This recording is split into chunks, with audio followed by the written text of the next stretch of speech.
Grisaille sur l'ouest, notamment sur la pointe bretonne, un temps qui va rester sec. Plus on ira vers le sud, plus on ira vers l'est, plus ce sera bien ensoleillé. Et dans le courant de l'après-midi, eh bien, les éclaircies seront quand même bien présentes sur la façade atlantique, sur les régions du sud, une petite averse orageuse sur les Alpes, sur la Corse. Et puis partout ailleurs, on aura quelques passages nuageux, mais sans conséquence, localement une petite averse. Un coup d'œil rapidement aux températures attendues demain matin, des valeurs déjà très douces, notamment à Paris, 18, 20 à Nice. Et dans le courant de l'après-midi, eh bien, ces valeurs grimpent. 29 à Paris jusqu'à 32 à Toulouse et le mercure va encore grimper entre lundi et mercredi.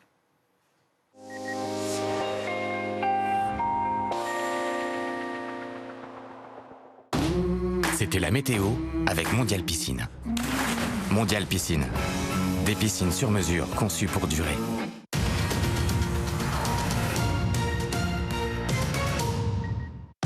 Votre programme avec Axonote, la solution tout en un pour les entrepreneurs. Devis, facture et gestion en un seul clic.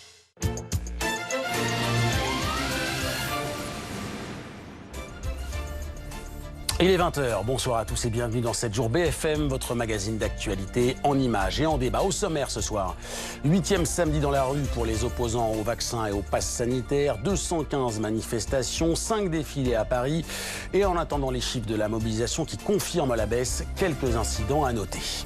La politique, Éric Zemmour au cœur des questions. À droite, le polémiste, toujours pas candidat à la présidentielle, a lancé aujourd'hui un site croisé des chemins, alors que la tournée de promotion de son nouveau livre prend ou pourrait prendre des allures de campagne électorale. Peut-il jouer les faiseurs de roi ou de reine? Le débat, c'est à suivre dans un instant. 20h45, gros plan sur l'Afghanistan, une semaine après le retour des talibans à Kaboul. Quelle est la situation ce soir? Les Afghanes peuvent-elles incarner la résistance? Clémence Dibou est sur place. Mon invitée, Solène Chalvon-Fioriti, elle est réalisatrice du documentaire Vivre en pays taliban. Et puis à 21h, votre long format au cœur de l'apocalypse estivale. Canada, États-Unis, Chine, Belgique, Allemagne et bien sûr France. Incendie gigantesque ou inondations spectaculaires comme ce week-end à New York. 7 jours BFM vous emmène au cœur de ces événements météo extrêmes.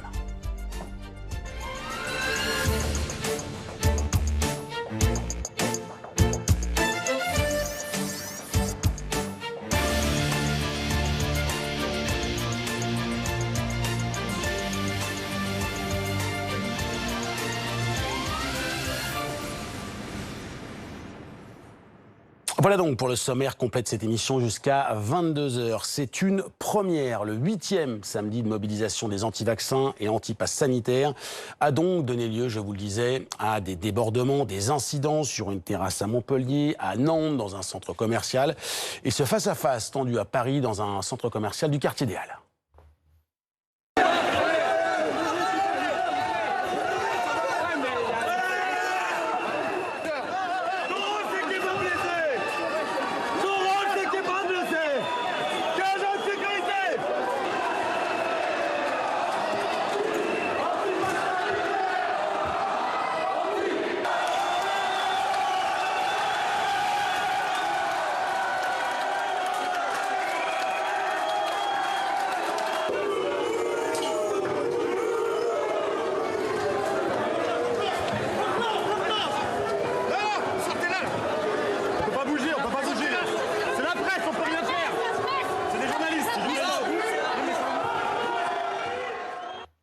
Et pour en parler, j'accueille sur le plateau William Tay. Bonsoir. Bonsoir. Vous êtes président du think tank Le Millénaire. Alors, avant de revenir sur ces incidents, qui sont loin de ce que l'on a pu connaître dans d'autres mouvements récents, les chiffres du ministère de l'Intérieur, ils confirment une baisse de la mobilisation pour ce 8e samedi. Je vais vous les donner puisqu'ils sont arrivés il y a quelques instants. 141 655 participants sur l'ensemble de la France et 18 425 participants pour Paris. On était à 159 000 la semaine dernière. La baisse se confirme, mais on le répète, c'est un mouvement qui reste un véritable mouvement. Le mouvement est important, mais on assiste à une baisse non seulement dans le nombre de manifestants, mais également à une baisse du soutien dans l'opinion publique, parce on est passé de 50% qui étaient contre la manifestation à aujourd'hui 57-58.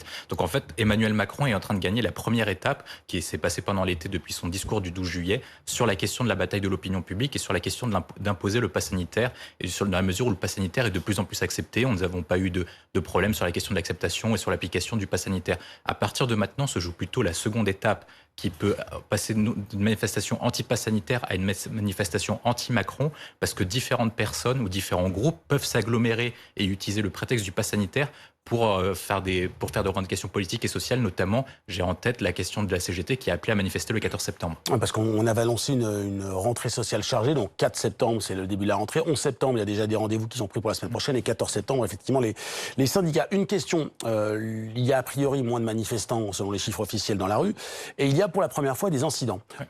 Moins il y a de manifestants, plus il y a le risque que les derniers à manifester se radicalisent ou soient les plus radicaux, comme on peut... analyser ça, décrypter cela. Plus vous avez un groupe restreint, plus ce sont des gens qui sont les plus radicaux qui restent. Il se passe la même chose dans toutes les types d'organisations. Les plus motivés, en gros. Ce sont les plus motivés, donc les plus attachés à la cause de la question du pass sanitaire. La difficulté maintenant pour le mouvement anti-pass, c'est que plus le mouvement sera radical, moins ça incitera les gens à venir. C'est ce que montrait notamment une note du renseignement territorial qui disait que les gens venaient, notamment des groupes qui viennent pas manifester traditionnellement, c'est plutôt des mères de famille, des parents, avec des enfants, et ce qui viendront participer à des manifestations si par cas il y a des violences. La dynamique du pass sanitaire est en train de s'instaurer comme celle des Gilets jaunes il y a 3 ans, auquel on avait vu une baisse du nombre de participations et plus de radicalisation et de violence à la fois dans les actes et également dans les propos qui sont tenus. Réponse la semaine prochaine pour le 9e samedi de mobilisation qui, a priori, est d'ores et déjà prévu. Merci beaucoup, William T. Je reviens vers vous dans un instant pour parler de politique au sens pur, puisque semaine après semaine, jour après jour, on semble se rapprocher d'une candidature à la présidentielle d'Éric Zemmour. Dans un sondage publié ce matin, le polémiste recueillerait 8% des voix au premier tour s'il avait lieu aujourd'hui. Et la certitude, c'est que son calendrier s'accélère. Éric Zemmour lance un site, c'était le cas aujourd'hui, et il prépare une tournée de promotion pour son dernier ouvrage. À partir du 16 septembre, mon livre sera dans les librairies. Il s'intitule « La France n'a pas dit son dernier mot ». C'est une suite et en même temps une réponse au suicide français. J'y évoque tous les grands événements de ces 15 dernières années, des événements politiques, économiques, mais aussi cinématographiques. J'y décris aussi, enfin, le drame que vit la France et la manière dont je considère qu'on peut en sortir. C'est un peu une autobiographie politique. Et avant de retrouver William T. sur le plateau, j'accueille Frédéric Sinclair. Bonsoir, merci d'être avec nous. Vous êtes politologue, ancien chargé de mission auprès du Premier ministre Dominique de Villepin et par ailleurs auteur de La refondation de la droite, paru chez Salvatore. Ma première question, elle est pour vous, Frédéric Sinclair. Le titre de votre ouvrage, c'est La refondation de la droite. Éric Zemmour, c'est un acteur de la refondation de la droite ou un acteur de l'explosion de la droite, selon vous ? Je crois qu'il aimerait bien la refonder. L'avenir nous dira s'il y parviendra. En tout cas, intellectuellement, il a les capacités, personne ne le nie. Traduire ses capacités intellectuelles dans une stratégie politique apte à la conquête du pouvoir, c'est déjà une deuxième phase. Et puis ensuite, il y a l'exercice du pouvoir, qui est la troisième phase.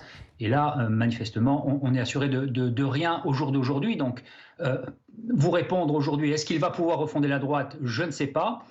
Est-ce qu'il est en mesure de l'exploser? La réponse est non. Vous l'avez dit vous-même, c'est 8% dans les sondages pour l'instant. Avec 8%, on n'explose ni LR, ni le Rassemblement national. On ne prive pas Marine Le Pen de sa première ou deuxième place. Alors actuellement, c'est plutôt deuxième place dans les sondages à l'issue du premier tour. Donc on a un Éric Zemmour qui effectivement montre de plus en plus d'appétence pour une campagne présidentielle, qui a un certain nombre de qualités, mais qui laisse encore planer un certain nombre de points d'interrogation, à la fois sur sa candidature, et puis sur l'ensemble de ce qu'on pourrait appeler la droite hors les murs. Quel va être l'enthousiasme de ces personnes qui sont quand même beaucoup plus à droite que LR, qui ne sont pas très en faveur d'une candidature Marine Le Pen parce qu'ils partagent avec lui l'analyse que finalement elle n'arrivera jamais à acquérir le pouvoir. Est-ce qu'ils vont le rallier? Est-ce qu'au contraire ils vont vouloir jouer la sécurité des sondages? Aujourd'hui l'énigme reste entière. Je reviens vers vous dans un instant. William T, ce que me répondait l'un des amis d'Éric Zemmour, officiellement, c'est sa terminologie officielle, un peu plus tôt, c'est que en novembre, avant de se déclarer, au moment où il se déclare candidat à la présidentielle en 2017, Emmanuel Macron, il est aussi crédité de 8%. Il était plutôt à 10-15, je crois. Oui, enfin, il commençait à monter, mais au tout début, il est à 8% et ça monte très vite. Oui, il y a une distinction entre Emmanuel Macron et Éric Zemmour, c'est qu'en fait, quand on regarde les codes de popularité que les deux avaient, Emmanuel Macron était très populaire dans un large champ. Je crois qu'il était entre 45 et 50% de codes de popularité. Il était connu comme ministre. Il était connu comme ministre, donc il était dans l'action politique. Éric Zemmour a une difficulté, c'est qu'il est candidat à une élection présidentielle à 2 tours. C'est-à-dire que s'il se qualifiait au second tour, ce qui est loin d'être le cas actuellement, est-ce qu'il serait capable de rassembler 51% des suffrages face à un autre candidat. Actuellement, ce que montrent plutôt les enquêtes d'opinion sur Éric Zemmour, c'est qu'il est encore plus rejeté que Marine Le Pen et que Jean-Luc Mélenchon, dans la mesure où il y a beaucoup plus de Français qui le détestent que les deux personnes que j'ai citées précédemment. On pourrait, avant de poursuivre les échanges, évidemment, la question que tout le monde se pose, c'est quelles conséquences la candidature d'Éric Zemmour pourrait-elle avoir pour Marine Le Pen? Après avoir longtemps souri à cette hypothèse, le ton a visiblement changé, en tout cas au sein du Rassemblement national. Nicolas Laurent. Elle serait sans aucun doute la principale victime d'une éventuelle candidature d'Éric Zemmour. Le dernier sondage Ipsos est sans appel. En cas de présence du polémiste d'extrême droite au premier tour de l'élection présidentielle, Marine Le Pen passerait sous la barre des 20% d'intention de vote. Éric Zemmour, lui, atteint la barre des 8%. Pour éviter ce scénario, l'entourage de la présidente du RN tend la main à Éric Zemmour. Jean-Lin Lacapelle, député européen du parti, appelle à l'union. Nous sommes dans une grande famille, qui est la famille des nationaux, la famille des patriotes. Mais qu'est-ce qu'on veut? On veut que la France change? On veut que la France gagne? On veut que la France... est-ce qu'on veut que l'alternance, demain, puisse renverser quand même notre adversaire? Parce que nous ne sommes pas des ennemis, nous ne sommes pas des adversaires. Un rapprochement loin d'être évident pour Antoine Diers, soutien d'Éric Zemmour, est convaincu que le polémiste a sa carte à jouer. Je crois que l'alternative... c'est quand il sera candidat. Et on a le droit de se porter candidat à l'élection présidentielle. Il n'y a pas besoin d'autorisation de Marine Le Pen, il n'y a pas besoin d'autorisation de qui que ce soit. Si Éric Zemmour le décide, s'il le sent, s'il pense qu'il est soutenu, eh bien, il sera candidat à l'élection présidentielle. Pour Erwan Lecoeur, spécialiste de l'extrême droite, Éric Zemmour pourrait même empêcher Marine Le Pen d'accéder au second tour. S'il faisait jusqu'à 9 ou 10% et qu'il en prenait la moitié à l'électorat de Marine Le Pen, il pourrait éventuellement, si un candidat ou une candidate de droite ou d'ailleurs venait à gagner pendant la campagne énormément de points, alors on se retrouverait avec un autre second tour. Pour l'heure, Éric Zemmour n'a toujours pas annoncé officiellement sa candidature à l'élection présidentielle. Frédéric Sinclair, est-ce que c'est trop simpliste de dire qu'une candidature d'Éric Zemmour ferait plus de dégâts pour Marine Le Pen que pour les Républicains, auxquels on s'attardera dans un instant? Disons que le réservoir de voix des Républicains est relativement faible et aujourd'hui, on peut penser plus ou moins qu'il est partagé entre une partie plutôt modérée et une partie plutôt radicale, une partie plutôt Christian Jacob, une partie plutôt Laurent Wauquiez. On a chez Marine Le Pen un logiciel intellectuel qui est totalement conforme à la pensée d'Éric Zemmour. Donc potentiellement, en termes de proximité intellectuelle, évidemment que c'est chez Marine Le Pen que le réservoir de voix le plus important se trouve. En revanche, en termes de stratégie, la question se pose différemment. Parce qu'il y a une vraie erreur tactique. Vous remarquerez que Marine Le Pen cherche à ramener Éric Zemmour vers elle. Elle cherche l'alliance, c'est-à-dire qu'en réalité, elle est dans un jeu de séduction. Et quand on est dans le camp des amis, Jean-Lin Lacapelle l'a dit, dans le camp de ceux qui sont normalement censés gouverner ensemble, on ne doit pas désigner l'ennemi, on ne doit pas combattre l'ennemi. Éric Zemmour est dans une tactique complètement opposée, qui consiste à désigner l'ennemi, à désigner Marine Le Pen comme son ennemi. Et d'ailleurs, il la critique avec la régularité d'un métronome. Ce qui fait qu'il désigne un ennemi dans le camp des amis. Ça s'appelle de la division, ça s'appelle du sabotage presque. Il se pourrait que l'électorat de Marine Le Pen lui fasse payer cher cette stratégie. Alors j'entends le constat, mais pourquoi il fait ça selon vous? Il fait ça parce qu'il pense qu'il peut prendre sa place par la force. On tue le père, on ne tue pas la mère. Et ça, je pense qu'il ne l'a pas vu, Éric Zemmour. Il pense qu'il peut faire comprendre à l'opinion de droite, cette droite hors les murs, qu'il est possible que lui arrive au deuxième tour face à Emmanuel Macron, et donc finalement qu'il rejoue l'élection de 2017 à l'envers, où ça serait un candidat hors système, et puis carrément hors du système même politique. William Tell l'a dit tout à l'heure, Emmanuel Macron était ministre, Éric Zemmour est un chroniqueur, un intellectuel, il n'a jamais fait partie du sérail. Ça serait, j'allais dire, encore plus fort s'il arrivait à jouer ce jeu-là. Il prétend pouvoir le faire, et pour le faire, la meilleure manière, c'est de décrédibiliser Marine Le Pen, de saper ses bases et de laisser entendre à tout le monde qu'elle n'a pas les compétences pour acquérir le pouvoir. Et dans ce cas-là, on a une femme qui effectivement occupe la scène des nationaux, des souverainistes, et qui prétend au pouvoir, mais qui ne peut jamais l'acquérir. Donc ça pose un problème. Sauf que quoi? Sauf qu'en réalité, après l'expérience 2017, il y a encore un espace pour Marine Le Pen en 2022. Cette question-là devrait être posée après 2022.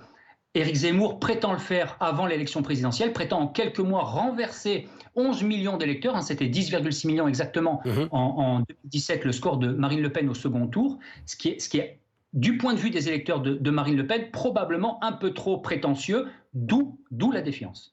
Avec une particularité, William Tay, c'est d'ailleurs ce que disait à l'instant Frédéric Sinclair, c'est que Éric Zemmour, quand il parle de Marine Le Pen, il dit « elle ne sera jamais présidente, elle n'a pas la carrure », la preuve avec le débat d'entre-deux tours en 2017.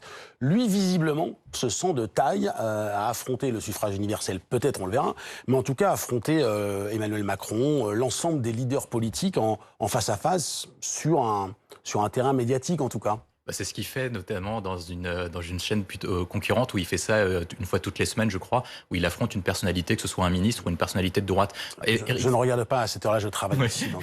Éric Zemmour, en fait, ce qu'il essaie de faire, c'est qu'en fait, il y a trois forces politiques qui sont capables d'accéder au second tour. La majorité présidentielle, la droite républicaine et le Rassemblement national. Admettons que le président de la République soit au second tour et Éric Zemmour doit soit éliminer, soit prendre la place de Marine Le Pen, soit celui du candidat de la droite républicaine. Dans la mesure où sa cote de popularité n'est pas assez importante auprès de la droite républicaine, il essaie de substituer l'offre de Marine Le Pen par la sienne. La question de Marine Le Pen, c'est que Marine Le Pen a perdu sa dynamique depuis l'élection présidentielle de 2017.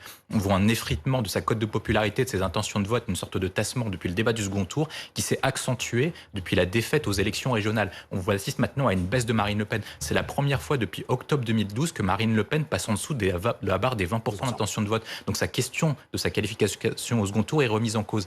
Éric Zemmour, en fait, ce qu'il essaye de faire, c'est qu'il essaye de capter une grande partie de son stock auprès de Marine Le Pen, et également ce que fait, je crois que Antoine Der, je l'ai vu, il essaye de capter aussi une partie de l'électorat LR pour essayer d'avoir un socle suffisant pour affronter Emmanuel Macron au second tour. Alors, est-ce qu'il sera capable de battre le président de la République dans le cadre d'un débat politique? Parce qu'il fait des débats aujourd'hui idéologiques et des débats... La difficulté qu'a Éric Zemmour, elle est double. C'est la question de la crédibilité économique, parce que dans la mesure où il n'a pas de doctrine économique, et c'est très important pour l'électorat LR, ou même l'électorat plutôt retraité, d'avoir une logique économique qui est très forte. Et de deux, il n'est pas dans l'action politique. Ça veut dire que sa question de la crédibilité, de convertir sa théorie en acte, est très importante.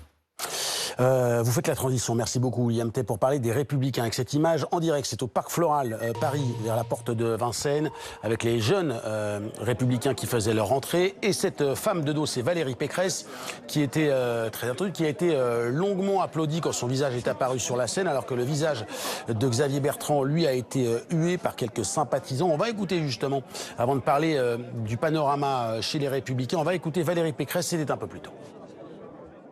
On y va pour gagner et moi je suis persuadée que l'on va gagner 2022 parce que je sais que nos idées sont celles qu'attendent les Français, nos solutions sont celles que les Français veulent pour la France et donc c'est la grande famille de la droite et du centre aujourd'hui qui commence à se chauffer à s'échauffer pour préparer le marathon de la victoire. Vous sentez une dynamique derrière vous? Absolument, une dynamique estivale qui est très perceptible, absolument. Au coude à coude avec Xavier Bertrand. Un intérêt pour ma candidature, un intérêt pour les idées que je porte, qui sont celles de ma famille politique, la droite élargie au centre. Frédéric Sinclair, la droite... Les idées de droite peuvent gagner son majorité en France. J'entends aussi parfois, souvent la gauche dire la même chose. Quelle est l'analyse que vous en faites ? Donc les idées de droite sont majoritaires. Encore une fois, il faut s'accorder sur ce qu'on entend par le mot droite. Vous avez entendu Valérie Pécresse parler de la grande famille de la droite et du centre. Cette formule date de la création de l'UMP, début des années 2000. Depuis 2007, cette grande famille de la droite et du centre n'a eu que des déconvenus. C'est-à-dire qu'après l'élection de Nicolas Sarkozy, qui est le dernier grand moment de vraie victoire de cette droite-là, ça a été déconvenu après déconvenu. La vérité, c'est qu'en réalité, la droite, avant 2004, cette droite, c'est un RPR et un UDF. C'est une droite un peu plus dure, un peu plus républicaine, un peu plus axée sur les questions d'immigration, d'islam, etc. Et une droite plutôt modérée, plutôt libérale, UDF, qui, elle, est compatible avec un centre... Monsieur Bayrou, par exemple, est issu de cette droite-là, Alain Madelin également, et c'est cette droite qu'Emmanuel Macron a récupérée. Il ne l'a pas récupérée en entier. Il y en a une partie qui s'est désolidarisée de LR et de LREM. On a par exemple Valérie Pécresse, on a aussi Xavier Bertrand, et puis il y a une partie qui est restée chez LR, mais qui est quand même de sensibilité libérale modérée. Donc, quand Valérie Pécresse parle de cette grande droite, il faut bien comprendre qu'il y en a une partie qui est chez Emmanuel Macron et qui a bien, comme Bruno Le Maire par exemple, et qui a bien l'intention de faire fructifier son capital. Donc il y a quelque part une inconnue, un flou, un brouillard. Le problème de cette droite, c'est le logiciel. En réalité, plus personne n'y comprend rien parce qu'un certain nombre de mesures, je ne dis pas toutes, mais un certain nombre de mesures qui ont été prises par Emmanuel Macron pendant ces 5 années sont clairement des mesures de droite. Alors bien évidemment, il y a une alliance avec la gauche, donc il y a un en même temps qui fait que quelqu'un qui serait positionné plus à droite, plus au centre de LR, ne s'y reconnaîtrait pas complètement. Mais le cadre social, libéral, c'est le même pour Emmanuel Macron et pour Valérie Pécresse, comme pour Xavier Bertrand. Simplement, après, c'est l'équilibrage à l'intérieur de ce cadre qui change. Et aujourd'hui, on sent bien que dans le discours, Emmanuel Macron cherche à parler aussi à ses électeurs de Valérie Pécresse, à ses électeurs de Xavier Bertrand. C'est-à-dire qu'en fin de compte, les points communs sont là, les points de convergence sont là. Ce qui va être difficile pour LR, c'est de montrer, pas qu'ils sont loin de Marine Le Pen, parce que ça, tout le monde a bien compris, qu'ils sont loin d'Emmanuel Macron. Ça va être ça, le vrai enjeu. Comment on peut faire pour faire presque comme lui, mais pas tout à fait comme lui, pour faisant un peu différemment, on puisse arriver à capter quand même une partie de son électorat qui nous a volé il y a 5 ans.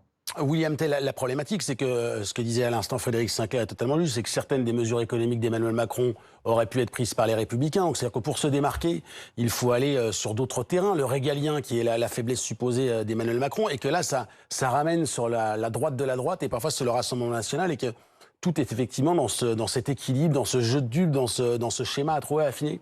En fait, ce qu'on assiste actuellement, c'est le combat des 3 droites de qu'appelait René Raymond. Ça nous rajeunit pas, UDF, RPR, René Raymond, c'est vieux. Et en fait, on a un peu les 3 droites actuellement, dans la mesure où Macron serait le représentant de la droite orléaniste, LR serait plutôt le représentant de la droite bonapartiste, et Marine Le Pen, voire Éric Zemmour, serait le représentant de la droite légitimiste. Donc c'est pour ça que quand Valérie Pécresse dit que la droite est majoritaire, effectivement, elle est plutôt majoritaire dans la mesure où on accumule les 3 candidats, elle est plutôt majoritaire dans le pays. Mais surtout, LR, plus qu'être majoritaire, c'est surtout en fait le point d'équilibre, et c'est là où vont se déplacer. Marine Le Pen a essayé de se normaliser pour récupérer une partie de l'électorat LR, et Emmanuel Macron s'est droitisé pour récupérer une partie de l'électorat LR. L'enjeu pour LR et pour Emmanuel Macron, en fait, ça va être de montrer aux électeurs LR, qui est un peu l'électorat pivot, qui peut basculer l'élection présidentielle dans un sens ou dans l'autre, qui est la meilleure version de François Fillon. Valérie Pécresse a recruté Patrick Stéphanie et Igor Mitrofanov, qui étaient les anciens cadres de l'équipe de François Fillon, et Emmanuel Macron a repris une partie du dispositif économique et social de François Fillon. Donc les deux se battent pour savoir quelle est la meilleure version de François Fillon. Emmanuel Macron dit, vous l'avez déjà élu, il est à l'Élysée sur les réformes économiques et sociales, et Valérie Pécresse dit, Emmanuel Macron n'est pas parti aussi loin que François Fillon le voudrait, et donc moi je propose d'aller plus loin. Il y a un deuxième point pour Valérie Pécresse, au-delà de montrer qu'elle peut être meilleure sur les réformes économiques, c'est de montrer qu'elle peut se différencier sur les enjeux régaliens, voire civilisationnel, en se positionnant sur la question de l'identité et la question de la civilisation et du mode de vie. Frédéric Sinclair, une dernière question pour vous. Je ne vais pas vous demander qui est le favori de la primaire, ou d'ailleurs pas de la primaire, mais dans la partie droite de l'échiquier politique, qui incarne, notamment chez les Républicains, mais qui incarne le mieux ce qui est l'équilibre de la droite, comme on l'entend, de la droite qui a longtemps gagné à la présidentielle en France? Eh bien, personne.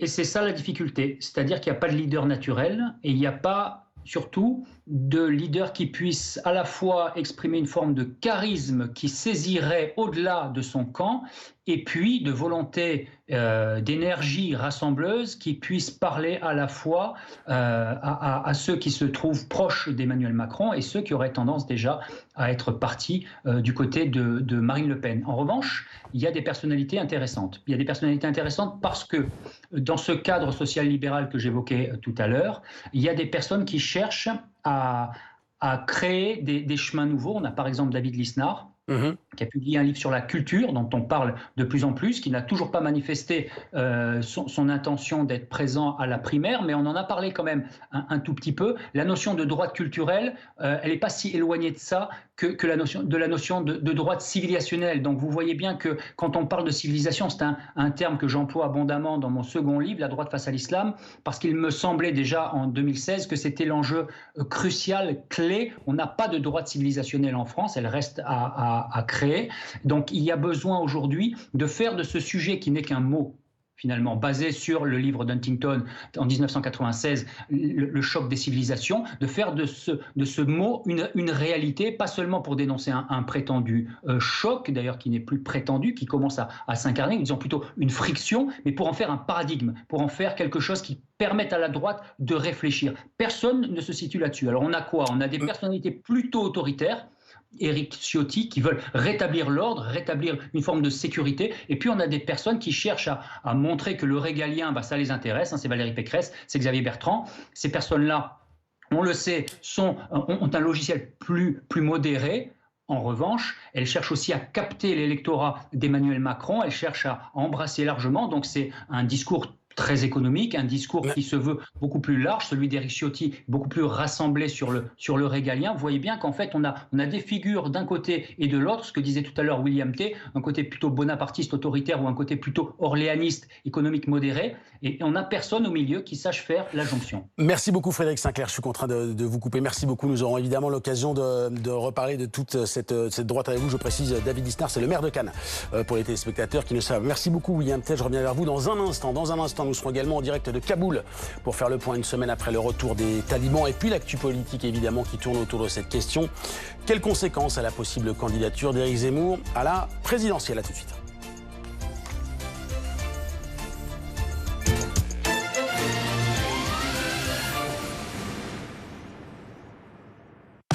Votre programme avec Axonote, la solution tout en un pour les entrepreneurs. Devis, facture et gestion en un seul clic. Puissant Baba Voss. Bienvenue chez toi, Baba. La vue reviendra, et la première nation à exploiter ce pouvoir dominera le monde. Je pars à la guerre. Ils vont faire don de leur existence avec gloire. Et qu'on les accueille en enfer.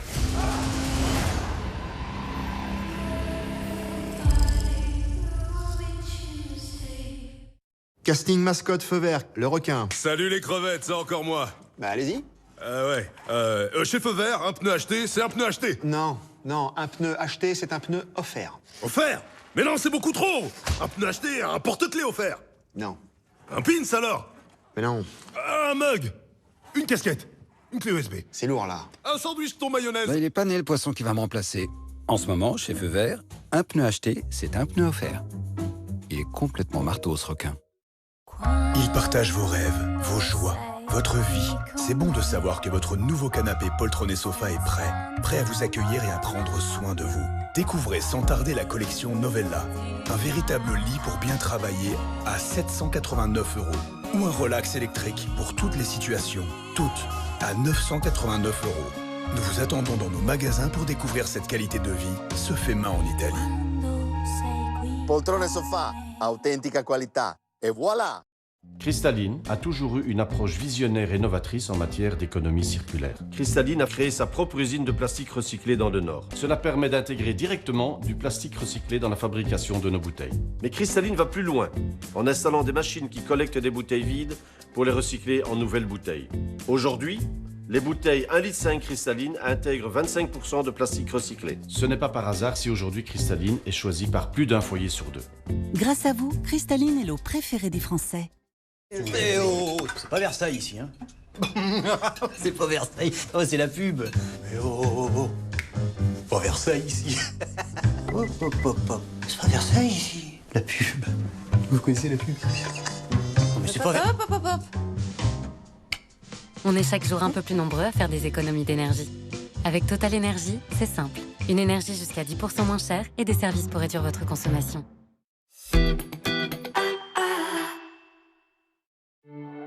Je me souviens. Cet hymne, cette musique. Évidemment fidèle au rendez-vous de la grande soirée. Je me souviens, Ronaldo, Drogba, Pirlo, Messi, San Siro, Wembley, le Parc des Princes aussi, le tour des stades comme on fait le tour du monde. Instant de grâce jusqu'à la dernière seconde. Je me souviens de quasiment tout. Vos souvenirs de demain s'écrivent sur Canal+.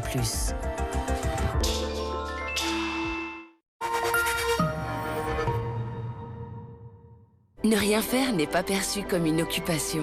Mais la vérité est que ne rien faire est probablement la chose la plus importante à faire.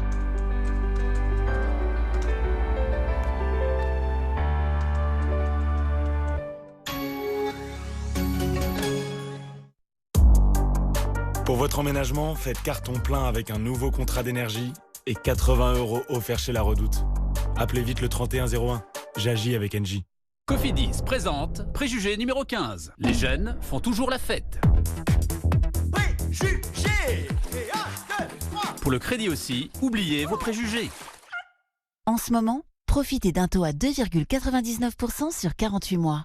Appelez Cofidis au 31 55. Cofidis. Le crédit qui fait la différence. Sur Abritel, trouvez la maison de vacances dans laquelle vous allez adorer vous perdre.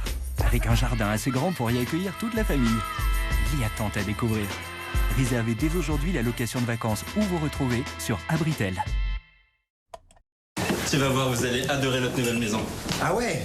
Vous avez même fait installer une alarme Vérissure. Ouais, c'était vraiment trop facile de rentrer dans la maison. Par les fenêtres, le jardin. Mais bon, maintenant, on est tranquille. On devrait vraiment prendre une alarme, nous aussi. Rendez-vous sur vérissure.fr pour demander votre devis en moins d'1 minute. Profitez d'un mois d'essai satisfait ou remboursé. En un seul clic, Tassimo prépare votre café préféré. Parfait à chaque fois, pour tous vos moments. Les petits comme les grands. Tassimo s'occupe de tout. Alors ici, on est exactement dans vos critères. Si vous allez avoir un très bel espace, très ajouré, du chêne, hein. Terrasse de 2 mètres carrés. Et le gros plus de cette maison, c'est qu'il y a vue sur ma mère. ArthurImmo.com, agent immobilier et expert immobilier depuis toujours. Avec Autohero, vous achetez votre voiture d'occasion chez vous, directement sur notre vitrine virtuelle. C'est comme si vous y étiez, mais en bien plus pratique et beaucoup plus précis. Nous vous montrons tous les détails du véhicule. Même les plus petites imperfections, vous êtes donc parfaitement informé et sûr de faire le bon choix. Cliquez sur la voiture de vos rêves. Autohero. Consommer plus responsable.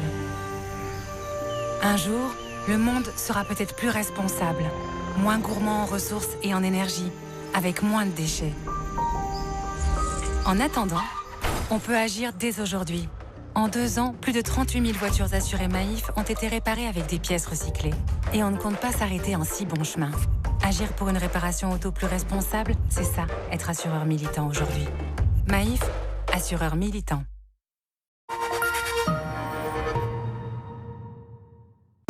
Votre programme avec Axonote, la solution tout en un pour les entrepreneurs. Devis, facture et gestion en un seul clic.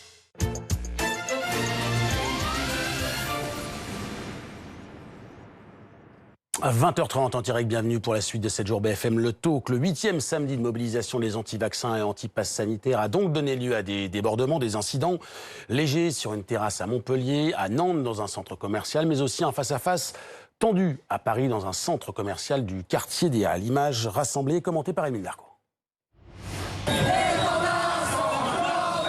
L'étendard est levé et les masques sont baissés. La manifestation démarre à Nice comme les samedis précédents. Mais cette fois, le cortège ne se contente pas de la rue.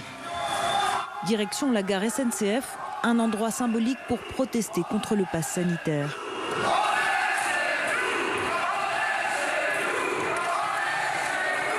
Des lieux marquants, c'est ce que cherchent les manifestants ce samedi. Ici à Nantes, le passage Pommeraye, centre commercial, est investi.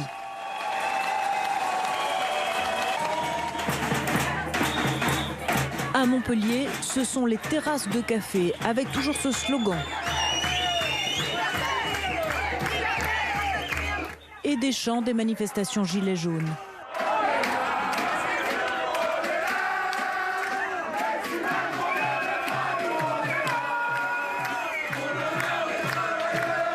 Cet envahissement a eu lieu plutôt dans le calme. Ça n'a pas été le cas à Paris. Il y avait plusieurs cortèges dans la capitale. L'un d'eux partait de Bastille, mais une partie s'est détachée pour se rendre ici, au centre commercial des Halles. Pendant que les manifestants approchent de l'entrée qui dessert aussi le RER et le métro, les vigiles tentent de fermer la porte. Ils sont bousculés.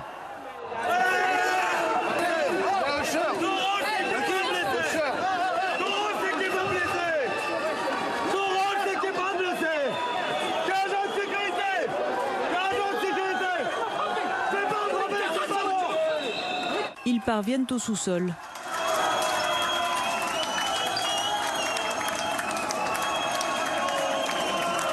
La brigade de répression des actions violentes intervient alors.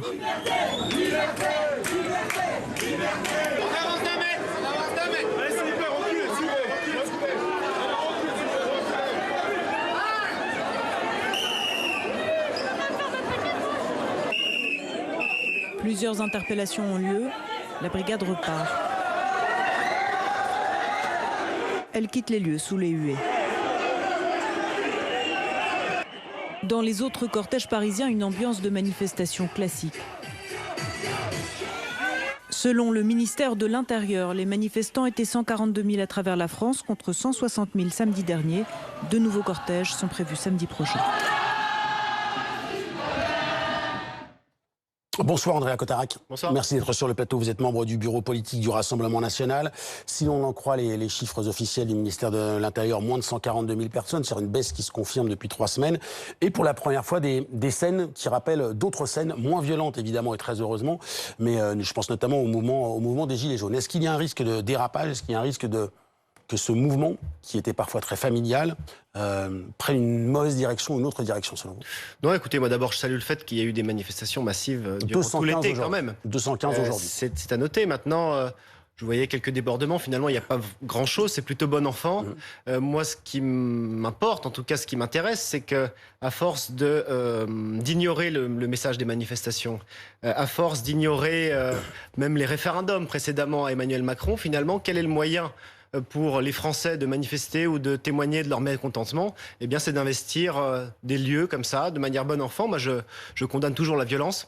C'est ce qui est en train de se passer. Donc, je crois que c'est le moment, en tout cas, pour le gouvernement, d'écouter un petit peu ce que demandent et ce que revendiquent les Français. Mais quand 142 000 personnes manifestent et que 67% des Français sont favorables à la vaccination, au pass sanitaire, effectivement, écouter les Français, c'est clairement dire aux manifestants, mais ça ne changera pas mon action politique. Vous savez, là, on parle du pass sanitaire, on aurait pu parler des retraites, de tout un tas de manifestations. Finalement, ça n'a marché à rien, ça n'a abouti à rien, le gouvernement n'écoute absolument rien, et finalement, ça débouche sur de la violence. Moi, je suis absolument opposé à la violence, j'estime qu'il faut écouter le peuple français. J'ajoute un dernier point. Les macronistes, en tout cas le gouvernement, font en sorte qu'ils divisent en disant, mais il y a les opposants au pass sanitaire, vous voyez bien, les Français se vaccinent. Mais il y a parmi ces gens-là qui manifestent de manière bon enfant des gens qui sont vaccinés. Qui simplement sont vaccinés parce qu'il y a le pass sanitaire aussi, ce qui est aussi qui simplement dénoncent le fait que le pass sanitaire réduisent considérablement la liberté d'entreprendre, puisque ce sont nos cafetiers qui contrôlent les gens, la liberté d'aller et venir. Et vous voyez aussi des choix politiques, quand on sait qu'il y a plusieurs millions d'euros qui sont déversés par le gouvernement pour créer des contrôles devant les hôpitaux.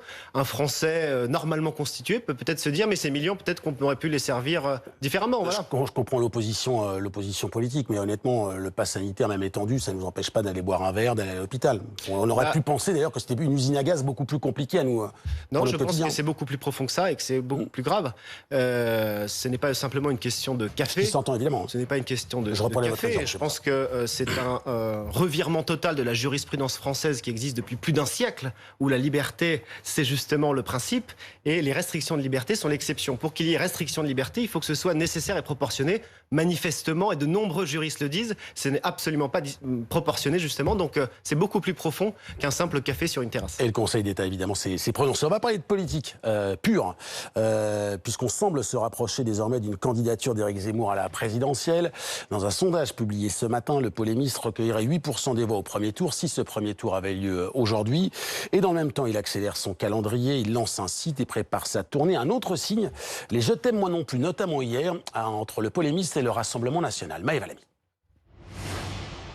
C'est une vidéo pour présenter son nouveau livre. C'est une suite et en même temps une réponse au suicide français. J'y évoque tous les grands événements de ces 15 dernières années, des événements politiques, économiques, mais aussi cinématographiques. Un ouvrage aux allures de programme politique pour Éric Zemmour. J'y décris aussi, enfin, le drame que vit la France et la manière dont je considère qu'on peut en sortir. Et ce n'est pas tout. Le polémiste annonce aussi une tournée promotionnelle à la rencontre des Français. Je serai, à partir du 17 septembre, partout en France pour vous présenter ce livre et pour échanger avec vous. La France est à la croisée des chemins, mais elle n'a pas dit son dernier mot. Un livre, une tournée et même un site internet justement baptisé Croisée des chemins. Pas à pas, Éric Zemmour semble ainsi se rapprocher d'une candidature à l'élection présidentielle, une hypothèse qui inquiète certains proches du Rassemblement national. Il est clair que si on n'arrive pas à créer une union, une réunion, on risque d'être mal. Moi, je le crains beaucoup. Hein. Je ne l'ai jamais caché, je l'ai toujours dit. Du reste, on m'a repris là-dessus plusieurs fois. Hein.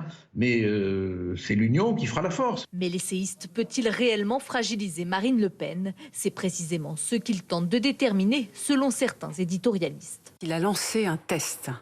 Il a attaqué, et pour la première fois si directement, Marine Le Pen. Il a dit publiquement qu'il pensait qu'elle allait perdre, qu'elle était en somme, elle, une machine à perdre, que tout le monde le savait, c'est en tout cas ce qu'il a dit, et il regarde ce que ça produit. Les prochaines semaines pourraient donc être décisives. Éric Zemmour entamera sa tournée promotionnelle à Toulon le 17 septembre prochain. Andréa Cotarac, on sent que le ton a quand même changé au sein du Rassemblement national. L'hypothèse Zemmour, il y a quelques mois, faisait sourire. Aujourd'hui, clairement, beaucoup moins. Non, écoutez, moi je crois qu'Éric Zemmour n'est pas un adversaire du Rassemblement national. Je crois que c'est, vous le savez tous, un éditorialiste qui finalement a intéressé les Français, a créé de la conscience. Ça manquait, ça, ce débat d'idées, d'affrontement d'idées. C'est l'affrontement d'idées qui crée de la conscience. On n'en avait pas.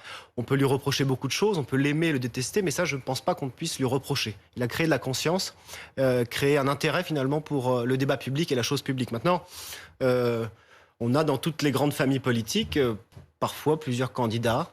Aujourd'hui, Éric Zemmour, je crois, n'est pas encore... Vous le mettez dans votre famille politique? Oui, c'est la grande famille de pensée politique de ceux qui ont confiance dans la France quand les autres ont confiance dans d'autres structures, notamment européennes, mais n'ont plus du tout confiance dans le pays. Je crois qu'Éric Zemmour, et surtout Marine Le Pen, puisque moi je suis un soutien de Marine Le Pen, nous pensons et nous croyons dans la France. Maintenant, moi, je m'intéresse aussi. Je ne sais pas pourquoi vous faites une fixette tout de suite sur Marine Le Pen et Éric Zemmour, parce que moi, je vois la politique différemment. Quand je vois les candidatures de Mme Hidalgo, de Mme Pécresse, de M. Bertrand, on peut légitimement se penser pourquoi trouve-t-il une opportunité à se présenter alors que nous savons tous qu'ils ont pratiquement le même programme et la même philosophie qu'Emmanuel Macron, qui lui aujourd'hui président de la République. Parce qu'Éric Zemmour est un trublion, qu'il casse un peu les codes d'une présidentielle classique, on peut l'imaginer. Oui, j'ai l'impression que tout le monde souhaite casser les codes. J'ai encore lu avant d'arriver que c'est le principe de la politique. Candidat. Pour la remontada, effectivement. Pour la remontada, apparemment. C'est donc le chacun trouve un code pour essayer de changer. On parle de l'ensemble de l'échiquier politique. C'est vrai que ce qui se passe autour d'Éric Zemmour, on en parlait avec William Taylor, je veux bien son opinion, est un peu particulier. C'est-à-dire qu'on voit un éditorialiste, un polémiste, on l'appelle comme on veut, débouler comme ça dans le débat public et faire de l'ombre potentiellement à quelqu'un qui n'en avait pas, en tout cas sur la partie, sur ces idées-là. En fait, on poursuit ce qu'Emmanuel Macron a fait depuis 2017, c'est-à-dire éclater le paysage politique. Et les deux seuls partis qui étaient préservés de cela, c'était le parti de Jean-Luc Mélenchon, mais il y a eu des contestations pendant le quinquennat, et celui de Marine Le Pen. La difficulté qu'ils ont maintenant, tous les partis politiques, c'est que les partis politiques ne structurent de moins en moins la vie politique et sont de moins en moins en capacité à la fois à structurer le débat des idées. De plus en plus, nous avons des idées de débat à l'extérieur des partis politiques. Il faut de plus en plus appel à des structures extérieures. Et deux, à imposer un candidat, que ce soit au sein des Républicains qui sont divisés, que ce soit au sein du Parti socialiste, des Verts, de la France insoumise et désormais du Rassemblement national. La difficulté maintenant qu'a Marine Le Pen, c'est que avant, sa qualification était assurée pour le second tour. Et elle avait bénéficié d'une partie du vote utile, notamment protestataire, qui se disait que si par cas ils votaient pour Marine Le Pen, ils avaient automatiquement un candidat de protestation pour affronter un candidat dit du système. À partir du moment où vous avez une alternative comme celle d'Éric Zemmour, en fait, les voix protestataires peuvent se disperser de Marine Le Pen vers Éric Zemmour, dans la mesure où Marine Le Pen a normalisé son discours dans le but d'affronter Emmanuel Macron au second tour, et Éric Zemmour pourrait être le candidat parfait pour ces candidats protestataires. Andréa Cotarac. Non, je ne partage pas, si vous me permettez, cette analyse. Pourquoi ? Parce qu'on le voit dans tous les sondages, d'abord depuis le quinquennat, c'est Marine Le Pen qui à chaque fois est au second tour. Donc pour le coup, même avec... Elle est encore dans le sondage du jour, avec 19%, mais elle passe sous les 20%, c'est une première. On peut toujours en discuter, mais elle est toujours. Et deuxièmement, dans tous les sondages, ceux qui sont précis et qui creusent un petit peu, elle a un plus fort taux d'adhésion qu'Emmanuel Macron lui-même. Par conséquent, aujourd'hui, et j'en suis un petit peu le symbole, moi je proviens de la gauche, aujourd'hui je crois que c'est Marine Le Pen qui rassemblera le peuple. Quand Éric Zemmour souhaite faire gagner la droite, je pense que Marine Le Pen souhaite faire gagner le peuple, ce même peuple dont je parlais tout à l'heure, qui est ignoré des gouvernants. Une dernière question, ça va jouer sur quoi, ce débat, sur cette partie de l'échiquier politique ? Notamment pour faire la différence face à la droite républicaine, face à Éric Zemmour, face à des souverainistes, façon Dupont-Aignan, face aux patriotes de Florian Philippot. Ça joue à quoi ? En dehors du statut de Marine Le Pen que chacun lui reconnaît. Mais d'abord, je évidemment. crois que Marine Le Pen est la candidate de la rupture avec le mondialisme, la rupture avec cette folle idée d'accélérer la centralisation sur Bruxelles et donc de délaisser les peuples et la démocratie. Je pense que Marine Le Pen est la mieux placée. Et je vois d'ailleurs chez nos concurrents mondialistes, puisque pour moi, c'est une seule et même famille, il n'y a plus la gauche et la droite, mais ceux qui croient en la France et ceux qui croient dans les traités libéraux et dans l'Union européenne, je constate, et je le redis, Madame Hidalgo, Madame Pécresse, Monsieur Bertrand mèneront, nous le savons tous, la même politique, à quelques différences près, peut-être la décoration des salons de l'Élysée, mais nous le savons tous, ils mèneront la même politique pour les Français au quotidien.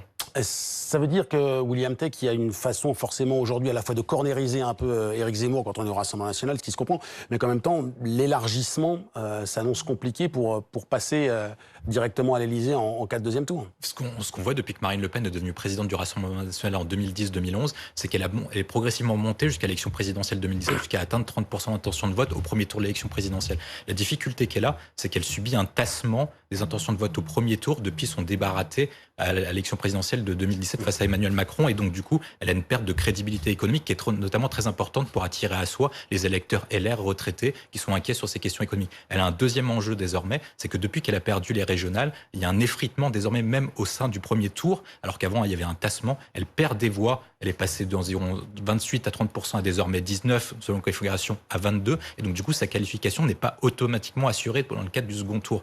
C'est-à-dire qu'elle fait face à une double stratégie qui est contradictoire. Elle doit normaliser son discours en vue d'apparaître comme présidentiable et respectable pour attirer à soi des électeurs qu'elle n'arrivait pas à attirer comme les électeurs LR face à Emmanuel Macron dans le second tour, mais en même temps, elle doit solidifier son socle, donc tenir un propos qui est beaucoup plus radical pour éviter la concurrence sur son segment électoral de celui d'Éric Zemmour.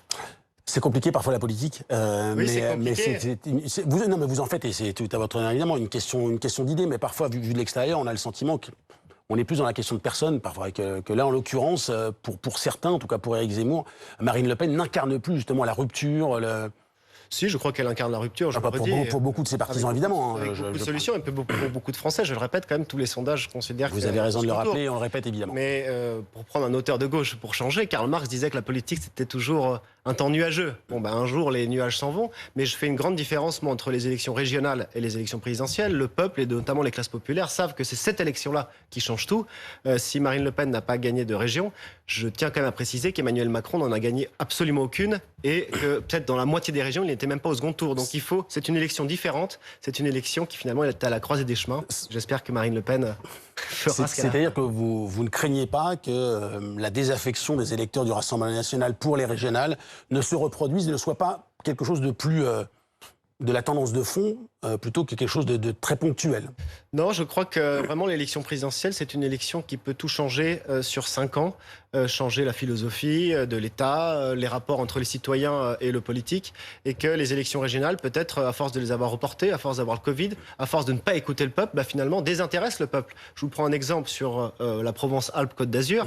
Le candidat LR ou macroniste, M. Muselier, et de l'autre côté Thierry Mariani, ont fait quand même l'actualité avant le premier tour, et y compris entre les deux tours. Il y a vraiment eu un défi avec des sondages très serrés. Oui. Manifestement, le taux de participation était extrêmement bas pour un débat qui, normalement, était censé animer même la France entière, pas que les Suisses. Je ne comprends pas le parallèle que vous faites entre ce qui s'est passé en PACA Ça veut dire que les régionales, finalement, n'ont pas intéressé. Au-delà des régions, on a des régions qui, aujourd'hui, se prononcent sur tout, et finalement, les Français ne s'y retrouvent pas. Quelle est la collectivité qui gère quoi? Alors que pour le président de la République, on sait à quoi ça sert. Et on sait à quoi s'attendre. William Tay, une dernière question concernant le... Eh bien, je n'ai pas le temps, je suis désolé. Je vous réinviterai, sur le plateau pour vous poser la question que j'avais envie de poser, mais qui peut attendre encore. Merci à tous les deux d'avoir été sur le plateau ce soir. C'était le week-end dernier, 20 ans après avoir été chassés du pouvoir, les talibans redevenaient les maîtres de Kaboul avec le départ des derniers militaires américains. Aujourd'hui, une manifestation de femmes afghanes s'est tenue à Kaboul. Les talibans ont fait usage de gaz lacrymogène pour disperser ces manifestantes. Olivier Boulinck. Des femmes qui osent tenir tête aux talibans. Dans cette foule, féministes, activistes, défenseuses des droits humains ou simples citoyennes, elles marchent vers l'ancien siège du gouvernement avant d'être brutalement dispersées.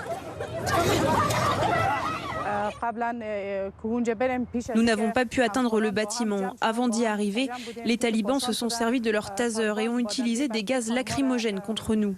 Ils ont aussi frappé une femme à la tête avec le chargeur d'un pistolet et elle s'est mise à saigner. Il n'y avait pas moyen de discuter. Ces femmes manifestent pour ne pas être, demain, des citoyennes de seconde zone. Elles réclament entre autres la participation des femmes aux consultations en cours pour former un nouveau gouvernement. Nous nous sommes rassemblés aujourd'hui pour nos droits, notre droit à l'éducation, notre droit de travailler. Nous nous mobilisons depuis 2 jours pour l'éducation, pour nos enfants, pour qu'ils puissent faire quelque chose de leur vie. Un des chefs du bureau politique taliban a laissé entendre qu'il pourrait ne pas y avoir de femmes ministres ou à des postes à responsabilité. Le grand témoin de 7 jours BFM.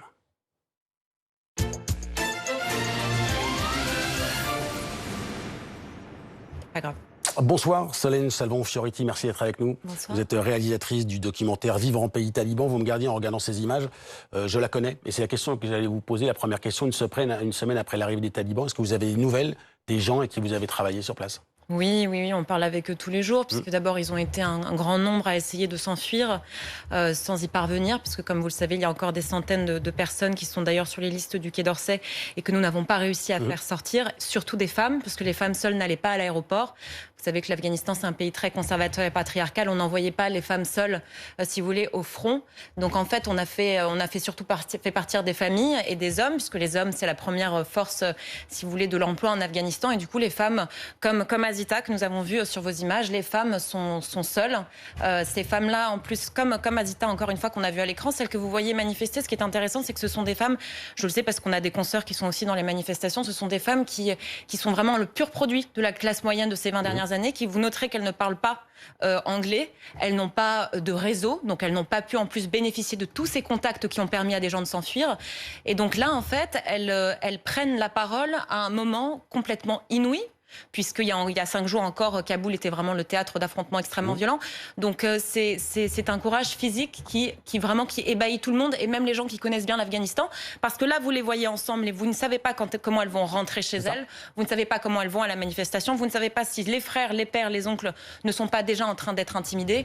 Et donc c'est vraiment un courage qu'il faut saluer. Maintenant, il faut écouter ce qu'elles disent, il faut écouter ce qu'il y a, regarder et lire ce qu'il y a sur les pancartes. Ça veut dire que c'est pas simpliste de dire que les femmes, les Afghanes aujourd'hui incarnent la première forme de résistance. C'est pour ça qu'il y a des combats également dans la vallée du Panjshir, il y a parfois des choses plus musclées, mais que cette image assez paisible est une vraie image de résistance fondamentale aujourd'hui. Oui, alors elle s'explique aussi culturellement, si vous voulez, parce qu'en fait les femmes, d'ailleurs il s'est aussi passé ça sur les évacuations, les femmes pensent, et encore une fois elles sont très courageuses et elles prennent d'énormes risques en faisant ça, c'est pas une image anodine du tout, particulièrement d'ailleurs à Herat où il y a encore moins de caméras autour d'elles. En fait les femmes pensent qu'elles ne seront pas aussi tapées, si vous voulez, qu'elles ne seront pas aussi réprimées que les hommes. Et d'ailleurs, on a vu ça dans les évacuations, c'était terrifiant. Il y a des gens, quand ils cherchaient à partir, qui envoyaient les femmes littéralement devant les talibans sur les checkpoints parce qu'ils se disaient que les talibans frapperaient moins les femmes. Malheureusement, ce n'est pas ce qui est arrivé, parce que les femmes ont aussi pris des coups. Mais elles espèrent, en fait, là, elles tâtonnent. Elles se disent, on va bien voir. Elles ont bien compris qu'il fallait... Exactement. Jusqu'où on peut aller, sachant que ces jours-ci, les jours qui se dessinent, là, évidemment, le nouveau gouvernement vont donner le ton de ce qui va arriver dans les prochains mois. Et c'est aussi pour ça d'ailleurs qu'il faut vraiment les écouter, c'est parce que n'oublions pas que la question des femmes afghanes, c'est une question qui est instrumentalisée par nous aussi. Je suppose qu'il y a 20 ans, vous avez vu comme moi ce logo victimaire de la burqa bleue partout. Les talibans ont utilisé aussi beaucoup les droits des femmes à Doha parce qu'ils ont dit, ils n'ont pas arrêté de dire, ne vous inquiétez pas, si on vient au pouvoir, nous, le harcèlement sexuel qui sévit, il faut reconnaître que c'était le cas, le harcèlement sexuel qui sévit dans les administrations afghanes, on y mettra fin, on va s'occuper de vous, on va vous protéger. Et maintenant, évidemment, tout le monde veut savoir de quelle protection on parle. Est-ce que ça veut dire les parquets ou est-ce que ça veut dire les séparer des hommes? On va le savoir dans les prochains jours. Vous parliez évidemment de la formation du nouveau gouvernement, ça aurait pu intervenir aujourd'hui, ça sera peut-être demain. Est-ce que ce sera un symbole réel de la possible politique des talibans? On a beaucoup parlé, en tout cas sur ce plateau et dans cette émission, d'une forme de communication où ils tentent de lisser leur image, qui est absolument évidemment déplorable à juste titre. Est-ce que ce sera un symbole ou est-ce que ce sera une réalité? Est-ce qu'on doit vraiment analyser la formation de ce gouvernement comme un élément concret de ce qui se passera? C'est quand même très important. Définitivement, ce gouvernement va donner le ton de ce qui va se passer dans les années à venir en Afghanistan. Maintenant, qu'il y ait possiblement des ministères pardonnez-moi l'expression, mais qui ne servent à rien, ça peut tout à fait arriver. D'ailleurs, les talibans, ils ont fait comprendre qu'ils étaient plutôt récalcitrants au fait d'avoir des femmes ministres dans leur gouvernement. Moi, j'ai envie de vous dire, de toute façon, même s'il y avait des ministres femmes, je doute qu'elles soient écoutées à aucun moment. La preuve, je rappelle qu'à Doha, pendant les pourparlers, pendant tous ces mois-ci, il y avait 3 femmes. Parmi ces 3 femmes qui ont négocié, il y en avait une qui était une femme tribale, une femme extrêmement docte du point de vue de la science, des sciences islamiques. Ils ne l'ont pas écoutée. Vous voyez, ils n'en ont rien à faire, évidemment. Maintenant, ce qui est important, encore une fois, c'est quand même d'écouter ce que les femmes sur le terrain, ce qu'elles demandent. Et là, ce qu'elles demandent, c'est intéressant, c'est une représentation politique, parce que toutes ces femmes que vous voyez sur les images, elles ont une obsession. C'est pas nécessairement m'habiller comme je veux ou aller dans des cafés ou etc. C'est travailler. Elles savent que sur ce droit-là, elles risquent énormément. Elles risquent tout, puisque c'est un pays très pauvre et par moments, elles sont évidemment la seule personne de la famille qui permet au clan de vivre, de subvivre. Une dernière question. Côté français, on a beaucoup évoqué, avec l'arrivée des talibans, le risque d'un exode de réfugiés à Afghanistan.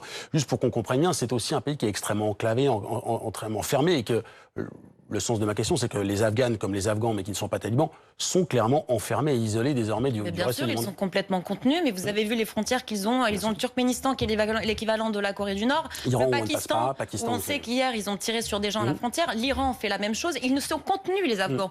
Ils ne peuvent pas s'échapper. Donc c'est d'ailleurs la raison pour laquelle il faut multiplier les couloirs aériens pour les gens qui, encore une fois, sont menacés de mort. Il y a des gens qui peuvent vivre très mal, ça brise le cœur, mais il y en a qui peuvent survivre. Il y en a qui ne le peuvent pas. Donc moi, quand même, je rigole quand j'entends Marlène Schiappa, qui est donc la féministe, la vitrine féministe du gouvernement, et qui nous explique qu'il y a 3 jours que la France a eu une attitude honorable et a été au rendez-vous des réfugiés afghans. Mais j'invite Madame Schiappa, qui est très féministe manifestement, à regarder la liste des femmes seules, les sportives, les artistes, toutes celles qui ont vu leurs instruments de musique se faire détruire, les femmes journalistes principalement. Maintenant, on a les chiffres, on sait qu'il y en a 1 sur 7 qui va être autorisée à bosser.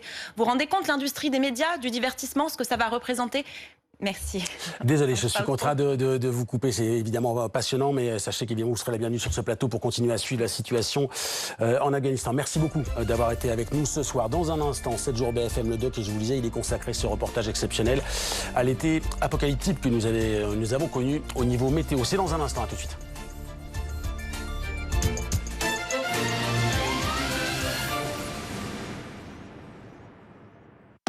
Votre programme avec Axonote, la solution tout en un pour les entrepreneurs. Devis, facture et gestion en un seul clic. Avec Optique 2000, vivez toute la passion du tour auto. Optique 2000.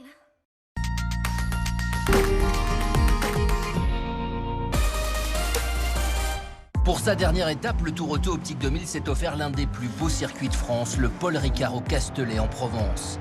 Quelques tours pour les presque 200 voitures encore en lice. Le grand frisson garanti et forcément un peu d'appréhension pour ceux qui visent les premières places du classement. En catégorie régularité où on doit respecter une moyenne imposée, la Mercedes de 1956 de l'équipage Nicoul père et fils s'est montrée la meilleure. Côté compétition, la Shelby Cobra du Belge Christophe Van Rit menait largement avant les 2 dernières spéciales. On est tous là pour faire le meilleur temps et aller le plus vite possible. Mais il faut penser que la voiture doit tenir une semaine et le pilote aussi. Et qu'une erreur se paye cash et qu'une fois qu'on aura fait une erreur, le rallye est fini.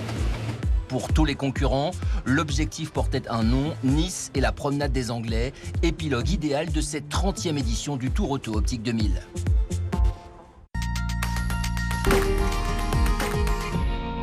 C'était le Tour Auto avec Optique 2000.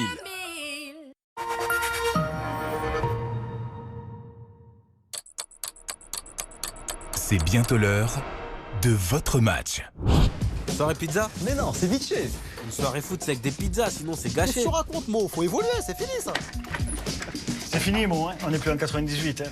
Bah ouais, on a regagné depuis. C'est qui, lui? Uber Eats, parle en bouffe. Calme-toi, Georges. Direct Assurance, bonjour. Ça vous suffisait pas de répondre au téléphone. Il fallait aussi que vous répondiez par WhatsApp et Messenger. Vous savez quoi, Direct Assurance? On vous adore. Merci. T'as vu? Le seul risque avec une assurance élue service client de l'année, c'est que vous l'aimiez. Direct Assurance, l'assurance que vous risquez d'aimer.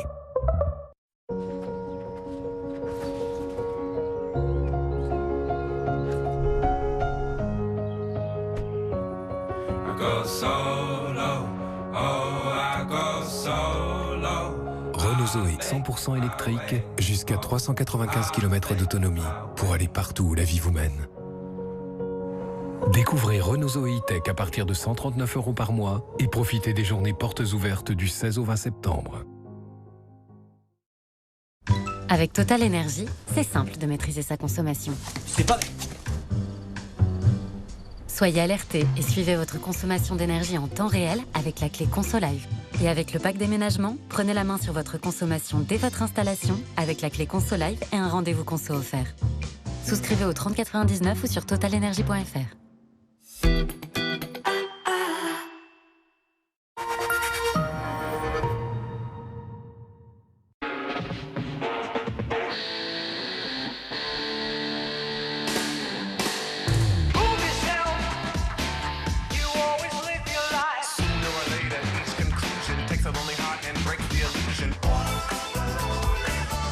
Redémarrer, redécouvrir, Renault. En septembre, redémarrez avec le renouveau Renault et bénéficiez d'aide à la reprise jusqu'à 7 000 € sur votre nouvelle Renault. C'est votre histoire, portez-la à votre manière.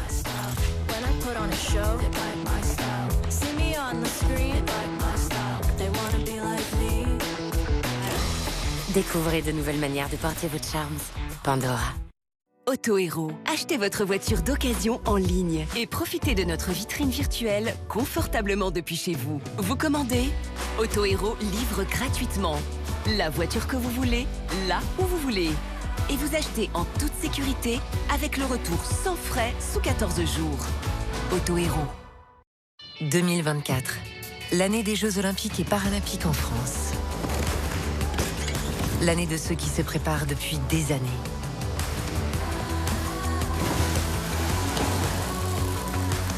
L'année qui peut accélérer la transformation de la société. L'année pour laquelle la Caisse d'épargne s'engage en soutenant les athlètes et en finançant des infrastructures dans toute la France pour rendre ces Jeux utiles à tous. Caisse d'épargne, partenaire premium des Jeux de Paris 2024.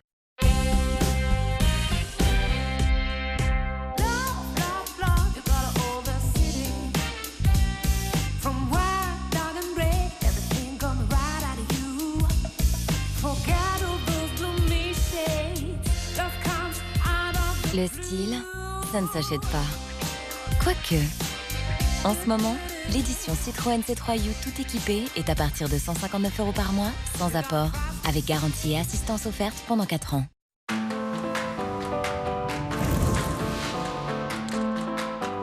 Le voir prendre vie. Sentir son parfum. Toucher son velouté. Goûter sa finesse. Entendre son éclat. Et atteindre l'excellence. Éveillez tous vos sens en savourant un chocolat noir d'exception. Lindt, maître chocolatier suisse. Il est bientôt 21h.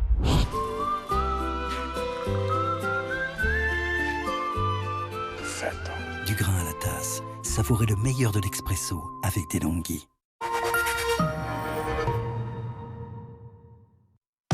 Votre programme avec Axonote, la solution tout en un pour les entrepreneurs. Devis, facture et gestion en un seul clic.